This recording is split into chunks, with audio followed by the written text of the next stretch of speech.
Hi guys, I'm here with Russell today. Hi. The ones you've probably seen in my vlogs if you watch my vlogs. And a lot of you have been asking or have always asked what I do in Korea. A lot of you know that I live here, but you don't know what I do. Me and Russell are going to talk to you today about, what we do. Oh, we need to make a disclaimer. Whatever we say, our views are not They are representative not of the U.S. Army, the U.S. government, and any government entity. Yes. I would have never said that if I was making this video alone. I would just be like, yeah, I work here. We work at a... What do we work at? Child care center Child and youth.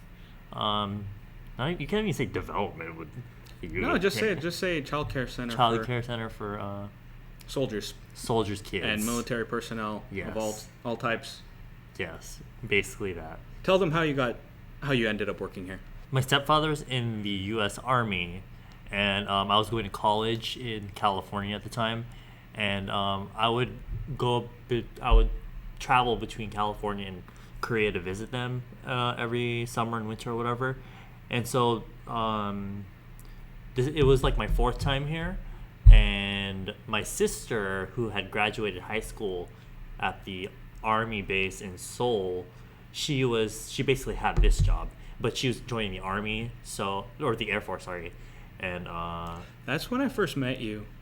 What? Awkwardly, when your sister was interviewing, I was like, "You guys need to use the bathroom?" Yeah. When my sister was interviewing for this job, I met him for the first time. I don't remember that, but he does, because apparently he asked me if I needed to use the bathroom. So I asked Abby. Yeah. Because she needed to use the bathroom, but she couldn't find it. I was like, "It's over there." Yeah. She's like, "It's okay." Awkward. So basically, this was like my fourth time here. She was leaving to go to the Air Force, so the job opening for whatever opened up. So I applied for it, and I wasn't like getting a response very quickly or whatever. That's the case for everybody, honestly. And I wanted to stay in Korea longer anyway, so I got a visa under my father, and eventually I was called in for an interview.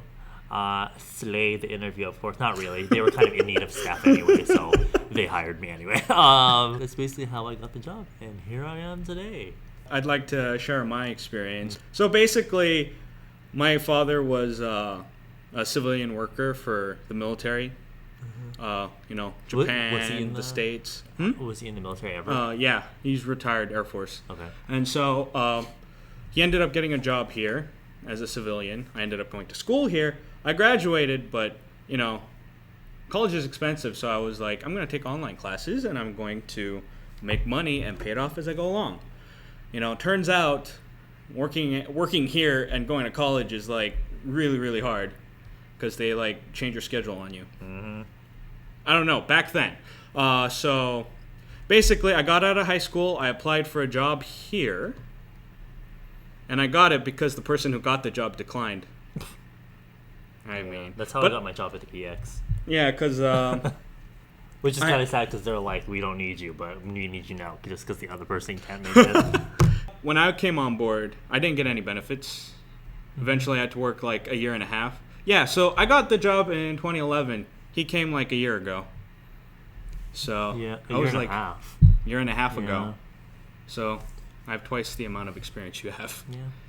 But the thing is, next week we're both leaving here. I'll still be working in the same like line of job, but in Seoul, and I did not mention that we do not work in Seoul.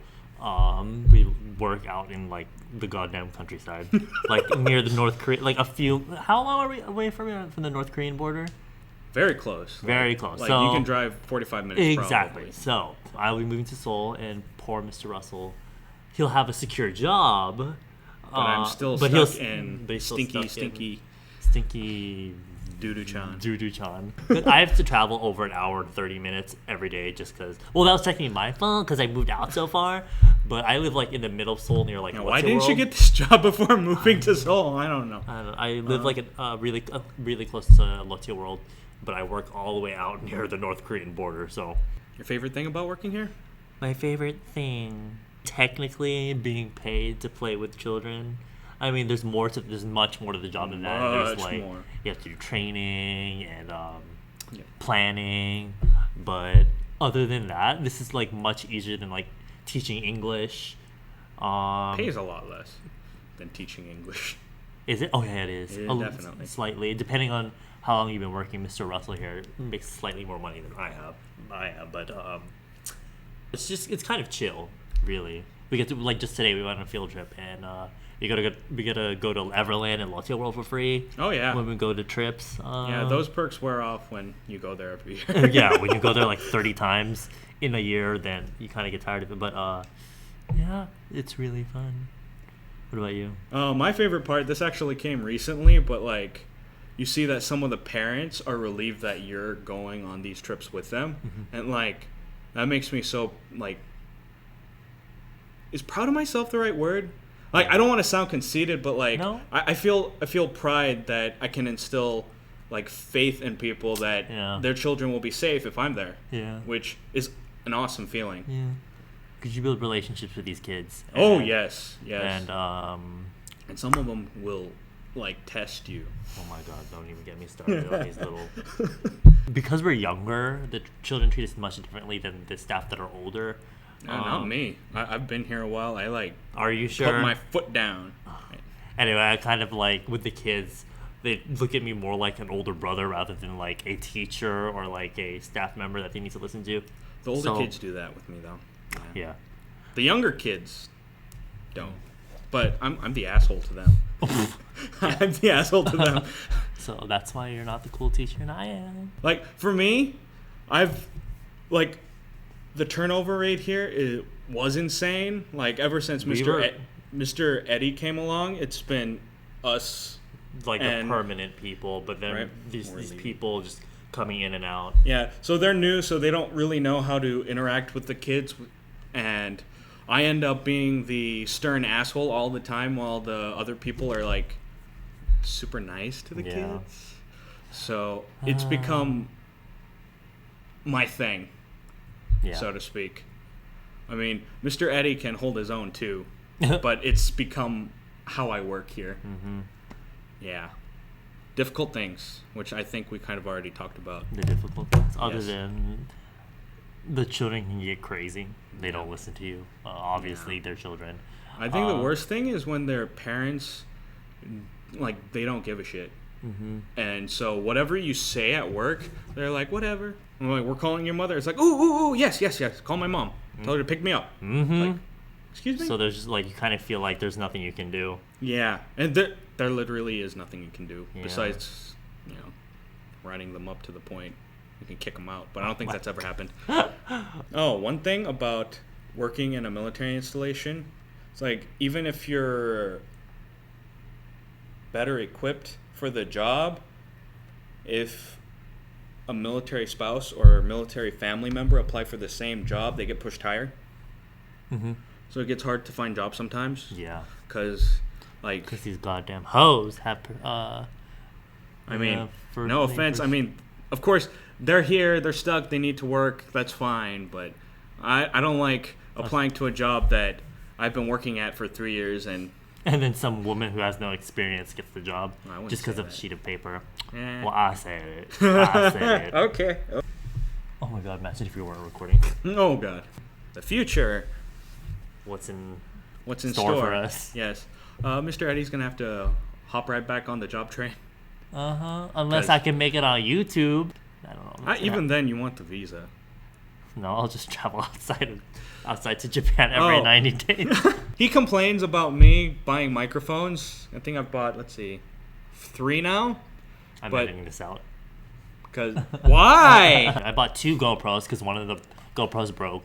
I bought the one I'm using to record. I bought the little one that you can attach, the Sony QX10 or whatever. And I recently just bought a Samsung NX Mini or whatever for vlogging.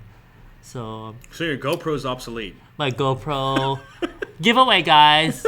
You have to be subscribed. Just kidding. So I hope you found that video informative or interesting or whatever. You can thank me. Yes. Hopefully you can see Russell more in the I- future. Russell actually just started. Not just, you want to say just started? 3 months ago. 3 months ago started a YouTube channel. It's a gaming channel, so I don't know if there's any gamers out there. But I'll link his face, or I'll put the link to his channel down below. We're collaborating. We're collaborating. So I'm gonna play games with him. What? Where? Oh my god! No. Oh, groovy. Let's go. Did I forget to mention that he's half Korean? Yes. Yeah, so that should be an incentive to subscribe to him. I don't know. Are you always this awkward on camera? The ending is always, I'm just like, so then, oh my god. If you have any questions for me or Russell, then you can just leave them below.